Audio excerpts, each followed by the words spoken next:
오늘 하나님의 말씀 함께 보도록 하겠습니다. 아가서 1장 1절로 4절까지 말씀 저희 한 절씩 교독하도록 하겠습니다. 헤데르에 머무는 신앙이라는 제목 가지고 함께 말씀 나눌 텐데요. 아가서 1장 1절 제가 먼저 읽습니다. 솔로몬의 아가라, 내게 입맞추기를 원하니 내 사랑이 포도주보다 나음이로구나. 내 기름이 향기로워 아름답고 내 이름이 쏟은 향기름 같으므로 처녀들이 너를 사랑하는구나. 함께 있습니다. 왕이 나를 그의 방으로 이끌어 들이시니 너는 나를 인도하라. 우리가 너를 따라 달려가리라. 우리가 너로 말미암아 기뻐하며 즐거워하니 내 사랑이 포도주보다 더 진함이라. 처녀들이 너를 사랑함이 마땅하니라. 아멘. 우리가 매년 신년이 되면 하나님한테 이렇게 좀 순종하는 삶을 살고 싶다 결단하시는 분들이 많을 겁니다. 그런데 하나님께 순종하는 방식은 크게 세 가지가 있다라고 생각이 됩니다. 첫 번째는 두려움의 근거에서 순종할 수 있고요. 두 번째는 믿음의 근거에서 순종할 수도 있고, 마지막 세 번째는 사랑의 근거에서 순종할 수가 있습니다. 다 성경적인 순종이에요. 다 귀한 순종입니다. 예를 들어서 우리가 이제 성경 암송 카드를 드렸고, 또 어떤 분들은 1년 1독해야지 이런 마음으로 결단하시는 분들이 계시는데, 어떤 마음으로 할까 이렇게 살펴보면 이 내용이 참 이해가 잘 됩니다. 어떤 분들은 성경 안 읽다가 혹시 이거 암송 안 해서 나 벌 받는 거 아니야? 혹은 이거 읽으면 나 복 주시지 않을까? 이렇게 두려움의 근거에서 혹은 상벌의 근거에서 하는 신앙이 있고요. 또 어떤 분들은 이 말씀이 곧 하나님이시니까 말씀에서 성경을 읽으라고 했으니까 난 믿음으로 이 도전을 할 거야 하는 분도 계실 것입니다. 다 오케이, 좋아요. 하나님께 순종하는 일이 뭐가 나쁘겠습니까? 그러나 어떤 분들은 나는 하나님을 더 알고 싶어. 그분의 뜻과 내가 일치되고 싶어. 그분이 원하시는 삶을 살아드리고 싶어 라는 사랑의 마음에서 성경을 읽는 사람도 있다는 것입니다. 가장 강력한 순종을 일으키는 것은 사랑하는 감정으로 순종하는 순종이에요. 하나님이 얼마나 나를 사랑하시는지에 대한 감정을 갖는 것. 여러분, 상사병이라는 게 있잖아요. 사랑의 감정이 폭발하기 시작하면 뭐 좋고 싫은 게 안 보여요. 그냥 다 해주고 싶죠. 그게 사랑병 아닙니까? 내가 하나님께 성경을 읽는다, 혹은 어떤 여러 가지 우리가 활동하는 종교적인 활동들에 대해서 내가 아니할 수 없는 사랑병에 걸려 그것을 행한다면 그것을 하나님 가장 기뻐하신다. 특별히 순종은 희생이 따르거든요. 대가지불이 필요한 것이기 때문에 두려움이나 믿음만을 가지고 할 때 우린 지치게 돼요. 의무감에 의해 하게 되기가 쉽거든요. 그러나 사랑병에 걸린 사람, 상사병에 걸린 사람은 순종이 아니죠. 사실 그냥 자발적으로 해주고 싶은 것입니다. 그 사랑으로 인해 나타나는 순종은 자연스럽고 지속적이고 일관적이다. 사랑은 사람을 지치지 않게 하거든요. 여러분, 이 장거리 연애 해보신 분들 서울에서 부산까지 매일도 왔다 갔다 하잖아요. 여러분, 사랑이 아니고 의무감에 매일 왔다 갔다 일하는데 가라 하면 누가 가겠습니까? 힘들죠. 이전에 설교했던 내용 중에 제가 영어로 이런 문장을 아마 드린 적이 있을 겁니다. Lovers outwork workers. 이렇게 사랑하는 사람이 일하는 사람보다 outwork, 훨씬 더 많은 일들을 해낸다는 거예요. 훨씬 더 많은 일을 한다. 저는 2023년 동안 하나님을 어떻게 하면 더 사랑할 수 있을까에 몰두하면서 하나님 사랑하는 한 해가 되기를 주의 이름으로 축원합니다. 저도 그렇고 여러분도 그렇고. 그런 맥락에서 오늘 이 아가서는 참 이 주제에 맞는 본문이라는 생각을 해봅니다. 아가서는 지독한 사랑 이야기거든요. 오늘 이것을 다 구체적으로 볼 수는 없지만 한 남녀의 사랑 이야기고, 사랑이 성숙해가는 이야기고, 결혼에 이르는 이야기입니다. 이것은 상징적으로 비유적으로 우리에게 주는 메시지는 신랑 되신 예수님 앞에 신부로서 우리가 어떻게 살아가야 되는지에 대한 이야기이기도 합니다. 사실상 사랑이라는 주제는 사실 설교단에서 굉장히 하기 편한 주제이기도 해요. 피상적으로 설교한다면 말이죠. 여러분, 우리가 사랑합시다. 얼마나 좋은 얘기입니까? 싸우지 말고 서로 친하게 지내고 좀 밥도 같이 먹고 카페에 앉아서 자주 이야기도 나누고, 그렇게 우리가 사랑하면 얼마나 좋습니까? 이 정도로 이야기 나누는 거 편하죠. 좋죠. 좋은 얘기 아닙니까? 싸우지 말자는데. 중보기도도 해주고, 속으로 모여서 좀 힘든 일 좀 도와주고, 교회에서 만나면 웃어주고, 이거 사랑하는 거잖아요. 이거 얼마나 편합니까? 다 할 수 있어요. 원수를 사랑하라. 이런 말 들어도 어차피 다 못하는 일인데 다 못하는 서로 이해해 줍시다 정도로 넘어가면 편해요. 사랑하자는 선포는 난무하는데 사랑하는 실천이 없는 이유기도 합니다. 우리는 쉬운 사랑을 선택하거든요. 쉬운 사랑은 진정한 사랑이 아닐 때가 많고, 그러나 우린 쉬운 사랑을 하면서 사랑하고 있다라고 착각하며 그냥 그렇게 넘어간다면 이 사랑이라는 주제는 제법 괜찮은 주제예요. 그러나 문제는 사랑이라는 주제를 파고 들어가기 시작하면 우리가 얼마나 사랑이 없는 괴물인지를 알게 됩니다. 괴물이라는 이 영어 단어 몬스터의 어원을 누가 설명한 글을 보니까 경계선을 이렇게 가리키고 있는 손가락이라고 그러더라고요. 우리가 뭔가 내가 지금 닥치고 있는 현실을 좀 돌파하고 싶을 때, 더 사랑하고 싶을 때 그 몬스터는 손가락을 가리키면서 너가 원래 있던 피상적인 사랑으로 돌아가라는 거예요. 2023년도 마찬가지 아니에요. 오늘 이 시간에도 하나님 더 사랑하겠다고 막 결단하고 성경 읽어야지 결단하지만 우리 안에 괴물은 다시금 원래 경계선으로 돌아가라고, 너의 자리로 돌아가라고 손가락을 가리키는 거야. 너가 가야 될 곳은 저기야. 너 어제까지 안 읽었잖아. 왜 갑작스레 이상하게 뭐 그러려고 그래. 이게 몬스터거든요. 이 괴물은 바로 내 안에 살며 나를 조정하는 또 다른 나다, 이렇게 설명할 수 있거든요. 진짜 사랑에 빠지기를 원하는데 늘 우리에겐 두려움이 있어요. 그냥 피상적인 사랑에 머물러 있기를 원합니다.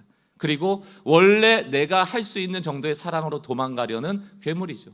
제가 악어서를 하기가 힘든 이유가 이 지점에 있습니다. 제가 괴물이라는 걸 잘 알거든요. 피상적인 사랑에 머물러 있는 게 편하다는 걸 너무 잘 알거든요. 그러나 깊이 사랑에 빠질 때 그것을 우리가 할 수 없음에 대한 아픔들에 대해서 대면해야 되거든요. 스스로. 벌써 지난해가 됐나요? 미국의 진영호 목사님이 우리 수련회 때 와가지고 하나님이 그런 음성을 주셨다는 것 아닙니까? 너가 설득하고 설명하려고 하지 말고 너는 그냥 말씀을 뱉어. 내가 설득은 할게. 성령의 음성 아니겠어요? 제가 그 말씀에 참 위로를 받고 오늘 이 아가서를 하면서 똑같은 마음이에요. 이 깊은 사랑을, 이 피상적 사랑을 경험한 저로서는 다 설명할 방법이 없습니다. 그러나 성령께서 오늘 운행해 주시기를 정말 바라는 마음으로, 그리고 우리가 이 한 해를 하나님 더 사랑하는 마음으로 나갈 수 있는 도전이 있는 그런 시간으로 좀 삼아 주시기를 간절히 바랄 뿐입니다. 아가서 1장 1절을 보겠습니다. 이렇게 시작을 하죠. 솔로몬의 아가라. 여기서 아자는 우리가 청아하다, 우아하다 할 때 맑을 아자를 쓰고요. 당연히 가짜는 노래 가짜죠. 맑은 노래, 아름다운 노래 이런 뜻인데 원어적 개념에서 이제 영어 성경으로 바꾸는 걸 보면 Song of Songs입니다. 노래가 굉장히 많은데 그 중에 가장 최고의 노래라는 의미예요. 그게 아가라는 뜻입니다. 이 아가서를 지은 인물은 솔로몬입니다. 솔로몬은 얼마나 대단한 사람인가 하면 열왕기상 4장 32절을 보니까 이렇게 돼 있어요. 그가, 이거 솔로몬입니다. 잠언 3000가지를 말하였고 그의 노래는 1005편이며 그 뒤에 쭉 이 솔로몬의 지혜에 대한 얘기가 적혀 있거든요. 솔로몬은 가장 지혜로웠던 사람이고 하나님이 주신 지혜를 충만했던 사람입니다. 그 지혜를 가지고 글도 잘 적었는데요. 노래를 1005편, 1005편 지었대요. 근데 정경에 남아있는 노래는 아가서가 유일합니다. 왜 그럴까요? 가장 뛰어나니까. 아가서는 그런 책입니다. 그렇다면 왜 도대체 이렇게 뛰어난 노래로 정경에까지 남아있게 됐을까? 솔로몬이 지은 성경의 대표적인 성경이 지혜서입니다. 잠언, 전도서, 그리고 노래인 아가서. 저희 개역개정에도 순서대로 있죠. 잠언, 전도서, 아가서 이렇게 되어 있습니다. 유대인들은 오랜 동안 이 구약의 잠언, 전도서, 아가서를 솔로몬이 지은 책이며 동시에 솔로몬의 성전으로 비유를 했고요. 잠언을 솔로몬 성전의 외부의 뜰, 다시 말해 이방인도 들어올 수 있는 뜰이라고 상징을 했고, 다음에 전도서는 유대인의 뜰, 안쪽 뜰이라고 상징을 했고, 마지막 아가서를 지성소라고 표현했습니다. 잠언은 외부의 뜰, 전도서는 내부의 뜰, 아가서는 지성소라고 표현했거든요. 여러분, 잠언은 성전 바깥뜰, 다시 말하면 이방인도 다 들어올 수 있는 뜰이에요. 그리고 보면 잠언의 내용은 예수 안 믿는 사람도 다 동의할 수 있는 내용으로 가득합니다. 예를 들어 잠언 6장 6절을 보세요. 게으른 자여 개미에게 가서 그가 하는 것을 보고 지혜를 얻으라. 이거 뭐 예수 믿는 사람한테만 하는 얘기가 아니잖아요. 개미의 부지런함을 배우라는 얘기 아닙니까? 이방인의 뜰의 이야기라는 것이에요. 전도서는 그러나 성전 안뜰로 들어와서 너희가 아무리 세상에 많은 지혜를 가지고 있어도 그것은 헛되다라는 굉장히 철학적 담론을 담고 있거든요. 전도서는 12장까지 있는데 12장 결론에 이르러서 이 솔로몬의 모든 것을 다 가졌던, 모든 지혜가 있고 부가 있고 귀가 있었던 이 솔로몬이 했던 마지막 고백이 뭡니까? 전도서 12장 8절, 전도자가 이르되 헛되고 헛되니 헛되도다, 모든 것이 헛되도다. 잠언의 말씀을 다 깨달으면 뭐하느냐? 우리의 인생은 근본적으로 헛되다에 대한 이야기를 나누고 있죠. 그러나 아가서는 잠언 전도서와 같은 지혜서를 뛰어넘는 지성소 안에서의 노래이거든요. 지성소는 하나님과 우리가 단독자로 만나는, 단둘이 만나는 장소예요. 단둘이 만나는 장소, 친밀함의 장소, 사랑의 교제의 장소, 어두운 장소, 고요한 장소. 전도서가 이 땅에 살아가는 모든 것들이 헛된 것임을 선언하고 있다면 아가서를 통해서는 아니야, 너희가 지성소 밖에서 이방인의 뜰이나 유대의 뜰에서는 너희가 지혜 있다 하고 사실은 그것도 헛된 것인지도 깨닫지 못하고 살아가는 너희들, 혹은 그것을 깨달은 사람들이 있지만 아니야, 진짜 기쁜 게 있어, 진짜 중요한 게 있어, 진짜 사랑이 있어. 어디에? 지성소에 들어오라는 거예요. 이게 아가서입니다. 우리가 피상적인 사랑, 추상적인 사랑, 그저 그런 사랑, 쉬운 사랑, 내가 할 수 있는 사랑, 말로만 하는 사랑, 그곳으로부터 진정한 사랑이 있는 곳으로 우리를 초대한다. 특별한 한 곳으로. 그게 아가서거든요. 어딘가. 그게 바로 헤데르입니다. 헤데르. 오늘 설교 제목이 헤데르에 머무는 신앙. 2023년도 우리가 다 좀 헤데르에 머물렀으면 좋겠다. 그 헤데르가 뭔가? 아가서 1장 4절에 등장합니다. 상반절. 왕이 나를 그의 방으로 이끌어 들이시니 너는 나를 인도하라. 여기서 왕은 솔로몬 왕이고요, 상징적으로 보면 예수 그리스도입니다. 그가 나를, 여기서 사랑하는 여인 술람미 여인을 그의 침실로 부르니, 예수가 우리를 그의 방으로 부르니, 이 그의 방이 헤데르예요. 사실 이 개역개정은 이 시적으로 표현이 안 돼 있지만 우리말 성경을 보면 이렇게 돼 있습니다. 여인의 고백이거든요. 나를 데려가 주세요. 조금 더 서둘러 주세요. 빨리 좀 데려가 주세요. 왕의 침실로 나를 이끌어 주세요. 내가 그분께 가기 원합니다. 이게 헤데르예요. 또 이 헤데르라는 단어가 등장하는 것이 잠언인데요. 잠언 20장을 보면 27절, 사람의 영혼은 여호와의 등불이라 사람의 깊은 속을 살피느니라. 하나님이 어디를 보세요? 우리 겉을 보는 게 아니에요. 우리 깊은 속을 본다. 그 바로 깊은 속이 헤데르입니다.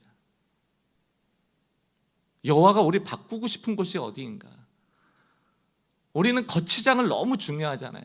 우리의 기도 제목도 다 겉을 바꿔달라는 것 아닙니까? 집 문제, 차 문제, 성공의 문제, 옷 문제, 가진 것의 문제, 소유의 문제, 규모의 문제, 다 보이는 것들 아니에요. 그러나 정작 하나님은 그 깊은 곳에 관심이 있대요. 헤데르. 우리는 깊은 속을 변화하길 잘 안 원합니다. 그것을 건드리는 것 자체를 좋아하지 않을 때가 있죠. 질문해 보자고요. 우리의 신앙에 30년을 했던, 40년을 했던, 1년을 했던, 2년을 했던 하나님과 단둘이의 시간이 나에게 있는가? 하나님과 단둘이 머무는 시간이 있는가? 그런 시간을 나는 즐거워하고 있는가? 그럼 즐거우면 기꺼이 찾아가겠죠. 또 이렇게 질문해 보세요. 책 제목이기도 합니다만, 아무도 없는 곳에서 당신은 그리스도인입니까? 이것을 세상적 질문으로 바꾸면 당신은 혼자 있을 때도 괜찮은 사람이냐고요. 제가 어느 날 방에서 혼자 기도할 때 문득 그런 생각이 드는 거예요. 하나님을 깊이 만나지 못하고 있는 상황인데 뭔가 기도는 해야 될 것 같아서 기도를 하고 있어요. 제가 그런 모습이었거든요. 그때 저 스스로에게 들리는 음성이 있었습니다. 쇼하고 있네. 여러분, 혼자 있을 때 가장 잘 알아요. 내가 진짜 하나님께 기도하고 있는지 쇼하고 있는지가 바로 드러납니다. 쇼라는 게 뭐예요, 여러분? 사람들한테 보이기 위한 거잖아요. 그래서 쇼는 많은 사람들 안에서 이루어집니다. 많이 모여서 기도할 때가 편할 것 같으십니까? 혼자 기도할 때가 편할 것 같으십니까? 여러분, 많이 모여서 기도하는 게 편해요. 쇼라도 할 수 있거든요. 다른 사람의 시선을 의식해서. 내가 목사인데 기도 안 하고 있으면 시험 들 텐데, 그러니까 기도할 때가 있어요. 쇼죠. 근데 혼자 있을 땐 그렇게 안 돼요. 여러분, 혼자 무슨 쇼를 합니까? 기도하는 쇼를 왜 해야 돼요? 혼자서 절대 못하는 게 쇼예요. 그래서 신앙의 핵심은 내가 혼자 있을 수 있는, 하나님과 만나는 단둘이의 방이 있는가에 우리의 신앙의 점수는 있다. 쇼하지 않거든요. 진짜거든요. 그런데 대체로 우리는 순수하지 못할 때가 많다. 잠언 23장 7절에 보면 대저 그 마음의 생각이 어떠하면 그 위인도 그러한즉 그가 내게 먹고 마시라 할지라도 그의 마음은 너와 함께 있지 아니함이라. 이게 무슨 뜻인가 하면 그 마음의 생각이 어떠하면은 헤데르가 아니에요. 이때 쓴 것은 겉생각입니다. 이거를 원어적으로 해석하면 계산한다는 거예요. 우리는 계산하는 게 익숙해요. 하나님을 대해서도 계산하는 데 익숙해요. 뭘 주실까? 어떻게 해야 될까? 방법을 찾고 얻어내기 위한 생각들을 겉생각을 하는 거예요. 겉으로 하나님을 만나는 거예요. 겉생각과 하나님이 만나는 거예요. 헤데르에서 만나지 못하는 거예요. 계산하는 생각으로 늘 사람을 대하고 하나님을 대합니다. 겉으로는 먹고 마셔. 그러나 그 속 사람은 계산하고 있다는 거예요.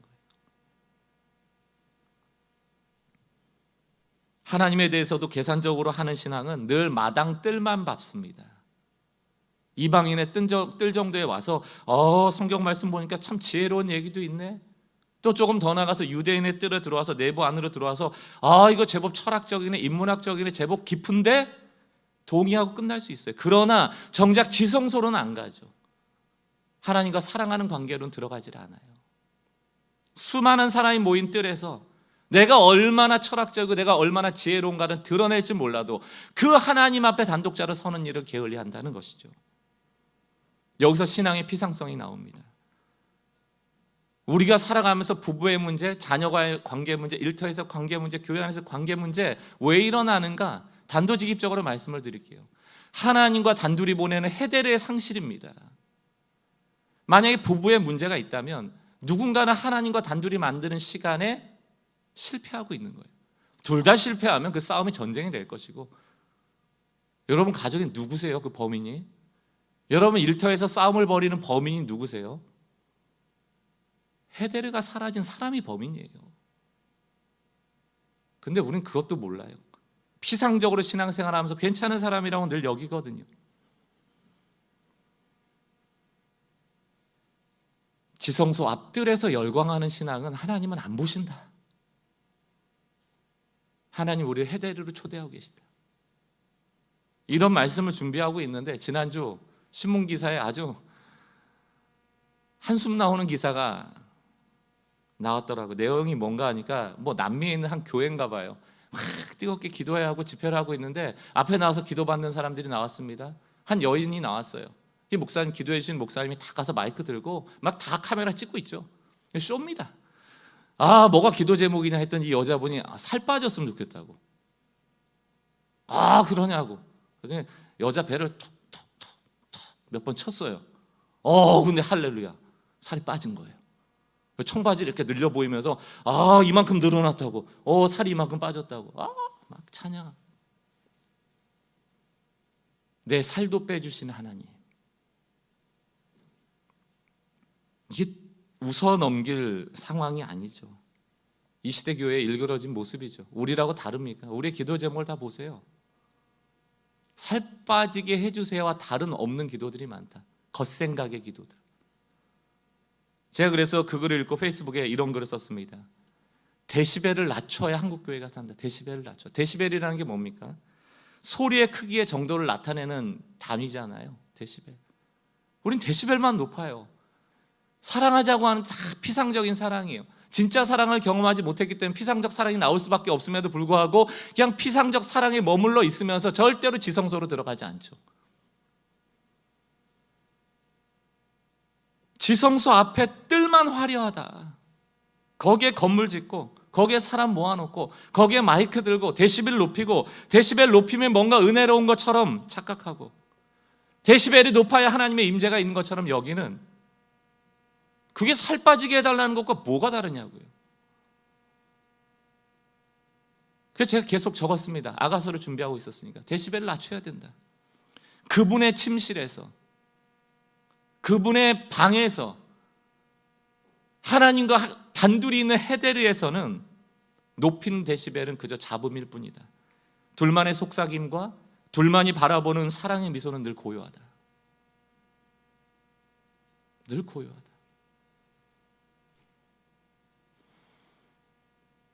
우리의 신앙의 문제도, 교회의 문제도 저는 하나님과의 단둘이의 시간, 그 머무는 신앙, 헤데르의 신앙의 상실로부터 기인한다라고 생각합니다. 자꾸 우리가 뭔가 마음을 뺏겨요. 겉생각에 머물러서 뭔가 자꾸 마음에 뺏긴다. 기독교는 말 그대로 그리스도교입니다. 예수교라고요. 예수를 따르는 자들의 모임 아닙니까? 그 예수와 만나는 대면이 있는 곳 아닙니까? 근데 자꾸 이 기독교가 그리스도교가 아니고 교회교가 돼가는 것 같아요. 우리가 교회를 위해서 모이는 거예요? 우리 예수를 위해서 모이는 겁니다. 성도는 교회를 믿는 사람이 아니고 예수를 믿는 사람이고요. 교회 안으로 예수가 오는 게 아니고 예수가 모이는 그곳에 교회가 세워지는 것이죠. 이 생각들이 바뀌어져 가고 있어요.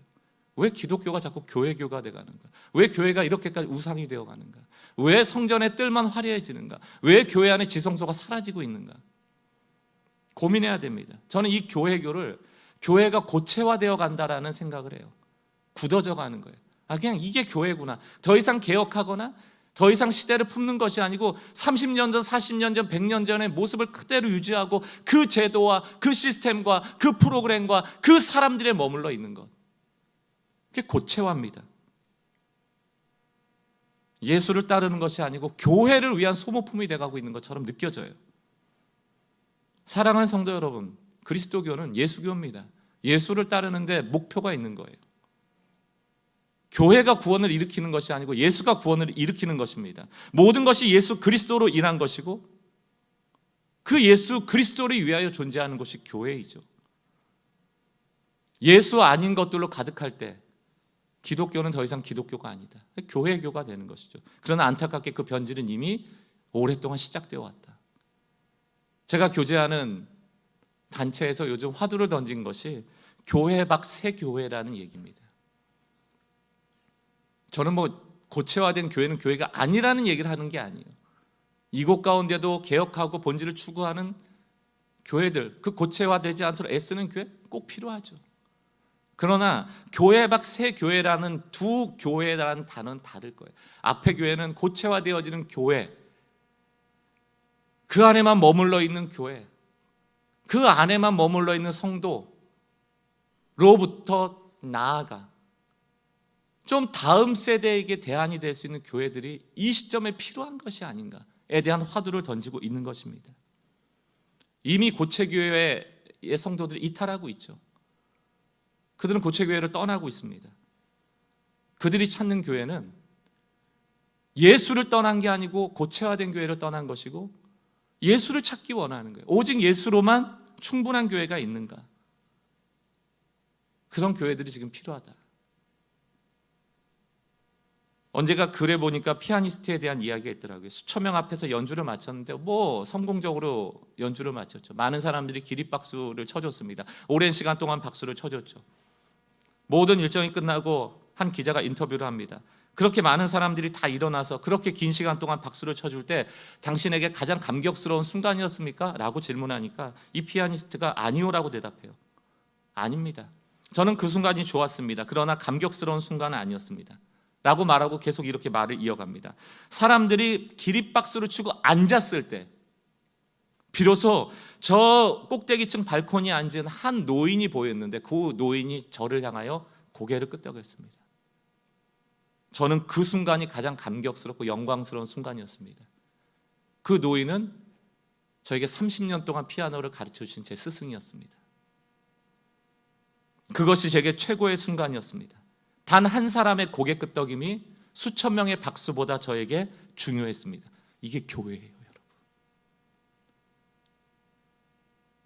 한 분을 위해 존재하는 곳, 예수를 위해 존재하는 것, 단 한 분을 위한 신앙, 꼬람돼요. 하나님 앞에 서는 신앙, 오직 한 분과의 만남이 일어나는 곳, 그게 바로 헤데르거든요. 저는 2023년도 이 교회가 수많은 사람과 모여 있을지라도 하나님만 보이는 교회 되기를 원해요. 이곳이 헤데르 되기를 원합니다. 이방인의 뜰도 유대인의 뜰도 아니고 그것을 거쳐 결국 아가서에 이르러 하나님을 만나는, 대면하는 곳 되기를 원합니다. 하나님은 어느 한 곳에 자리 잡고 계시는 분이 아니거든요. 하늘에 계시다고 말하지 않았습니까? 그 하늘은 어디에나 계시다는 뜻이라고 말씀드리지 않았습니까? 하나님이 다윗에게 굳이 건물 성전 지을 필요 없다라고 말씀하신 이유도 이것이거든요. 고체 교회는 움직이지 않아요. 그러나 그렇기 때문에 자꾸 하나님을 불러들이죠. 그건 샤머니즘입니다, 여러분. 불러 오라고 하나님을 부르는 게 어디 있습니까? 하나님은 성전에 계시지만 그 성전 건물에 갇혀 계시는 분이 아니라는 거예요. 예배하는 모든 것에 세워질 수 있는 것이 주의 성전입니다. 저는 반드시 예수 한 분으로, 하나님 한 분을 만족시키기 위한 신앙으로 여러분들이 회복될 때 우리 성도들이 기체화될 거라고 믿어요. 공기처럼 하나님이 계시는 어디라도 내가 그분을 원하고 바라며 입맞추는 헤데르가 된다면 그것이 성전이죠. 기체교회는 우리가 지정한 한 장소로 하나님을 불러들이는 교회가 아니고 하나님이 어디에나 계심으로 어디에나 세워지는 교회죠. 저는 2022년도 우리의 삶이, 우리의 신앙이 헤데르에 머무는 신앙 되시기를 주의 이름으로 축원합니다. 나에게 헤데르가 있는지 한번 살펴보세요. 2023년도 어떻게 살 것인가? 오늘 이제 성찬을 통하여 2023년도를 바라보며 기도할 때 어떻게 하면 그 헤데르가 만들어질까? 내가 단둘이 늘 하나님께 좀 나가기를 원하는데, 입 맞추기를 원하는데, 우리의 기도 제목이 주님, 나를 당신의 방으로 이끌어 주세요. 당신의 침실로 이끌어 주세요. 내 깊은 곳조차도 말할 수 있는 그것이 저에겐 필요합니다. 제가 주님을 더 사랑하고 싶습니다.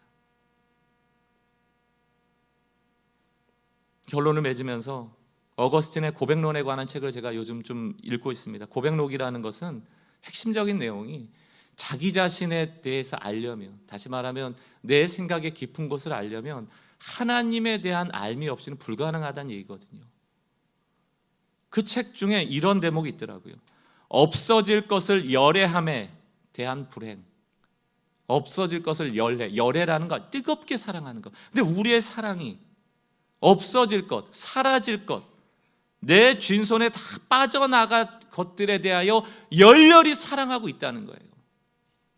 그것이 우리를 불행하게 한다. 인간에게 가장 큰 불행은 세 가지다. 첫 번째 가장 큰 불행은 사랑이신 하나님의 사랑을 받지 않는 것, 다시 말하면 하나님을 사랑하지 않는 것이고, 두 번째 불행은 하나님을 사랑하지 않음으로 인하여 자기 자신을 이기적으로 사랑하는 것이고, 세 번째는 하나님 아닌 것을 하나님으로 대체하여 사랑하는 것이다. 여러분, 헤데르가 사라지면 자기를 사랑하게 되고요, 나를 도울 무언가를 찾아 우상을 만들어냅니다. 그리고 우린 불행해지는 거예요. 헤데르의 상실이 우리에게 주는 불행은 너무너무 큽니다. 때로는 교회 사람 만나러 오시는 분도 계시죠. 외롭다, 힘들다, 친구가 필요하다. 맞습니다. 교회는 사람 살리는 곳이니까. 그런데 사랑하는 성도 여러분, 꼭 기억하세요. 여러분에게 지금 위로가 되고 여러분을 도와주는 그 사람이 여러분의 구원자가 아니에요. 그 사람 의지하다 큰 코 다칩니다. 그게 고백록이에요, 어거스틴의. 사라질 것에 대한 열애함. 우린 다 한계가 있어요. 사람 만나고 공동체 안에서 위로를 누릴지라도 진정한 구원은 하나님께로부터 온다. 여러분 스스로 구원자 되려고 하지도 마시고요, 사람을 통하여 구원받으려고 생각도 하지 마세요. 우리가 불행해지는 일입니다.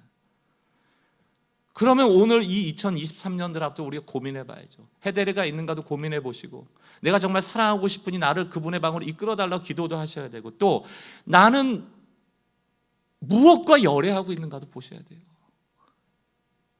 내가 열애하고 있는데 혹시 그게 다 사라질 것들 아닌가? 하나님 아닌 것을 대체하여 사랑하고 있는 것은 아닌가?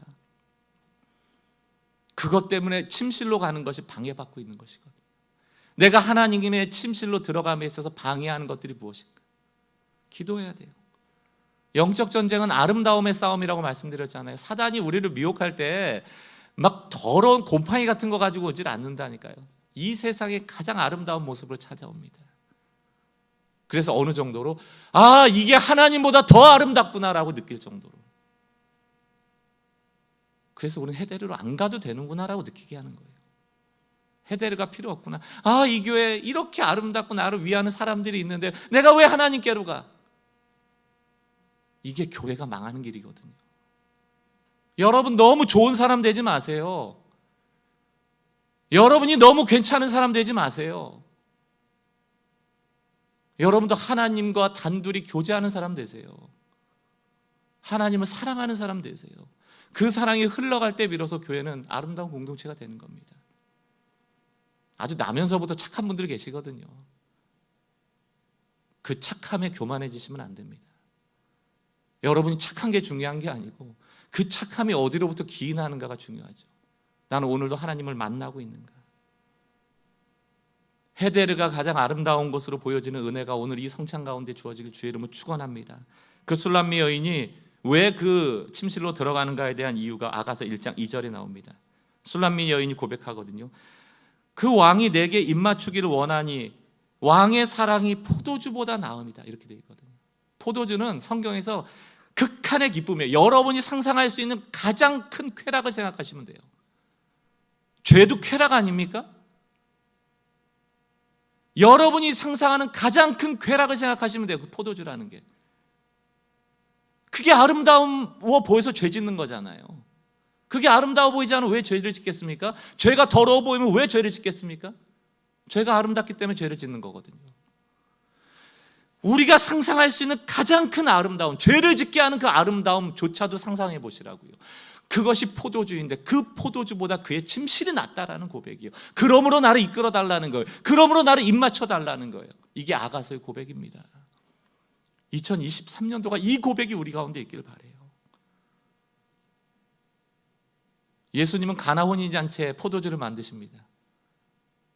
결혼식에는 그 기쁨을 상징하기 때문에 정말 좋은 포도주가 나오거든요. 근데 포도주가 떨어졌어요.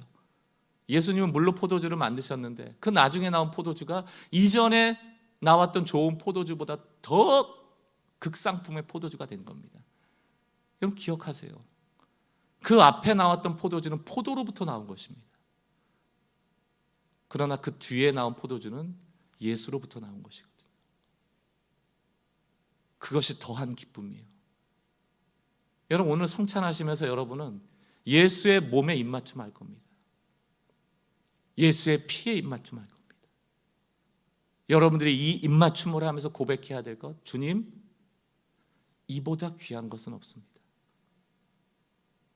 주님의 몸이 가장 아름답고 예수의 몸이 가장 아름다움을 고백하며 오늘 이 성찬의 시간이 한 사람 한 사람만의 헤데르가 만들어지는 은혜를 허락하여 주옵소서. 저도 그렇고 여러분도 그렇고 서로 사랑하기를 원합니다. 그러나 우리의 착함, 우리의 성향이 아니고 헤데르에서 주님이 우리에게 베푸신 사랑이 우리에게 누려지고 누군가에게 누림으로 드러날 수 있는 그런 아가서의 사랑이 우리에게 이 한 해 동안 부어지길 소망합니다. 오늘 이 성찬이 그 시작이라고 믿습니다. 오늘 하나님을 더 사랑하기 위하여 헤데르에 머물며 주님과 긴밀한 사랑으로 결단하시는 모든 분들이 이 성찬에 참여하실 수 있습니다. 제가 기도할 동안 잠시 성찬위원들 앞으로 나와주시면 감사하겠습니다. 잠깐 기도하겠습니다. 하나님, 인간의 부족한 언어로 이 아가서의 이 지성소 사랑을 말씀으로 전했습니다. 피상적인 사랑에 머물러 있을 수밖에 없는 우리이고 깊은 곳에서만 누릴 수 있는 사랑이기에 그것에 대한 경험이 적은 우리의 입술로 이것을 고백한다는 것이 너무 힘든 일인데, 그럼에도 불구하고 주의 성령께서 한 분 한 분의 마음 가운데 그의 침실을 사모하게 하여 주시고, 그분과 단둘이 있는 시간을 사모하게 하여 주시고, 그 사모함 가운데 주님께서 주시는 아름다움을 보게 하여 주시고, 그 아름다움이 우리 삶의 곳곳에서 서로 사랑하라는 주님의 명령에 순종하는 동력이 될 수 있기를 원합니다. 우리는 교회가, 또 우리는 교회 성도들의 삶이, 우리 성도들의 가정이, 우리의 성도들의 일터가 하나님이 움직여 역사하시는 곳곳에 성전들 되어지는 그런 아름다운 역사들이 2023년들에 많아지기 원합니다. 성찬을 집례합니다. 예수님이 우리에게 주신 가장 아름다운 몸에 입을 맞춥니다.